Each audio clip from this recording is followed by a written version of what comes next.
Who would survive a nuclear war? Before we even begin to answer that question, let's look around at the world we're living in right now. There's a war raging not far from us. The Russo-Ukrainian War, which began quietly in 2014, has exploded into one of the most brutal and unpredictable conflicts of the 21st century. And as of June 1, 2025, it shows no signs of ending. That day, Ukrainian President Volodymyr Zelensky announced something astonishing. Ukraine's SBU security service had carried out a daring operation codenamed Spider's Web. 117 drones struck deep into Russian territory, damaging or destroying 34% of Russia's strategic cruise missile carriers. A huge victory, at least for the moment.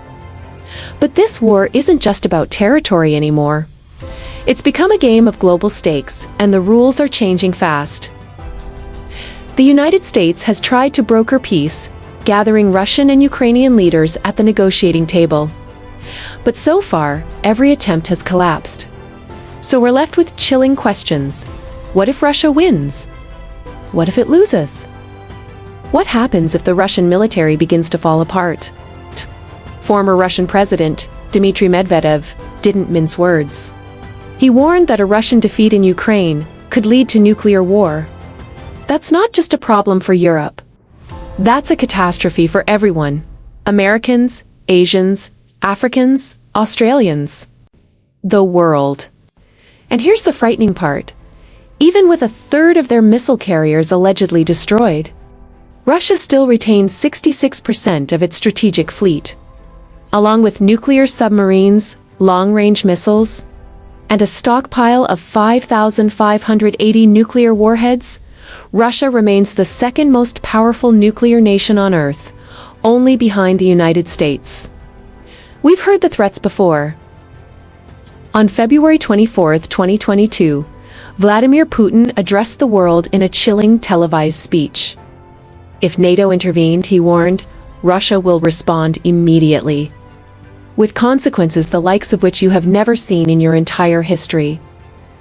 Those threats escalated in September 2022 and again in 2024.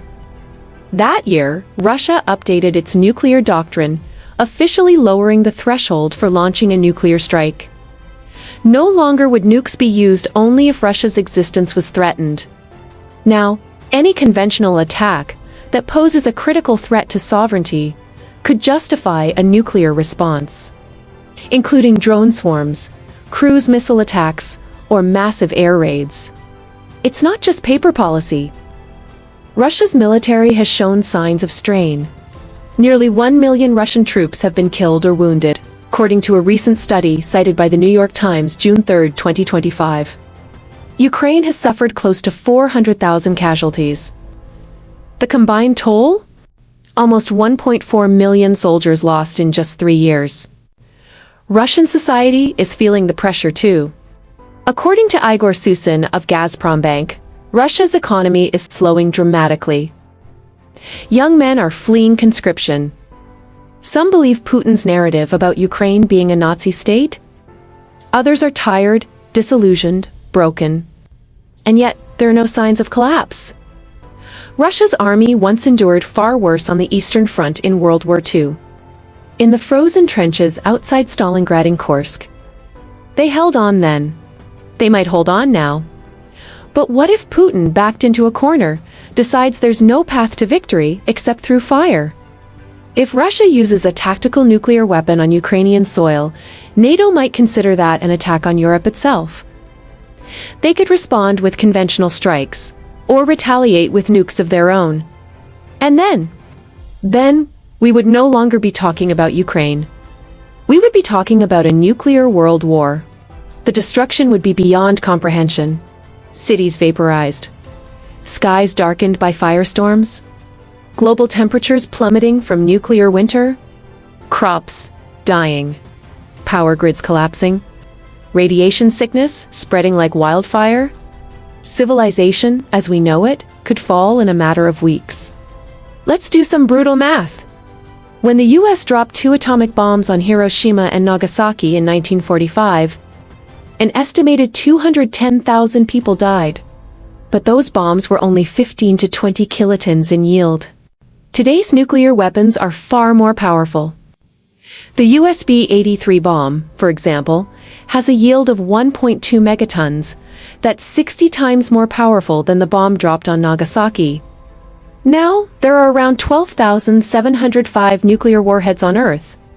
If just half of them were launched and each had a destructive capacity 60 times that of Hiroshima, we could be looking at over 40 billion potential deaths.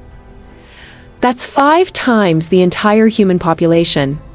Yes, it sounds absurd. It's mathematically impossible. There are only 8.2 billion people on Earth. But that's the point. We would all be gone, and then some. Still, scientists say that in a limited nuclear war, perhaps just between Russia and NATO, some parts of the world could be spared.